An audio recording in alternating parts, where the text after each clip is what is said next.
ಶುಭೋದಯ. ಸೂರ್ಯ ನಗುತ್ತಿದ್ದಾನೆ. ದಿನವೂ ಪ್ರಕಾಶಮಾನವಾಗಿದೆ. ಒಂದು ಚಿಕ್ಕ ಹುಡುಗಿ ಹಲ್ಲು ತೊಳೆಯುತ್ತಿದ್ದಾಳೆ. ಆದರೆ ಅಯ್ಯೋ, ನೀರಿನ ಟ್ಯಾಪ್ ಇನ್ನೂ ತೆರೆಯೇ ಇದೆ.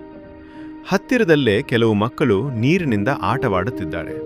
ಅವರು ನಗುತ್ತಾ ಚೆಲ್ಲುತ್ತಾ ಸಂತೋಷ ಪಡುತ್ತಿದ್ದಾರೆ. ಆದರೆ ಅವರು ಒಂದು ಅಮೂಲ್ಯವಾದ ವಿಷಯವನ್ನು ವ್ಯರ್ಥ ಮಾಡುತ್ತಿದ್ದಾರೆ ಎಂಬುದು ಅವರಿಗೆ ಗೊತ್ತಿಲ್ಲ. ಒಂದು ದಿನ ನೀರು ಮುಗಿದು ಹೋಯಿತು. ಭೂಮಿ ಒಣಗಿ ಹೋಯಿತು. ಬಾವಿಗಳು ಖಾಲಿಯಾಗಿದವು. ಗಿಡಗಳು ಕಳೆಗುಂದಿದವು. ಪ್ರಾಣಿಗಳು ತುಂಬ ಬಾಯಾರಿದವು. ಮಕ್ಕಳು ದುಃಖಿತರಾದರು.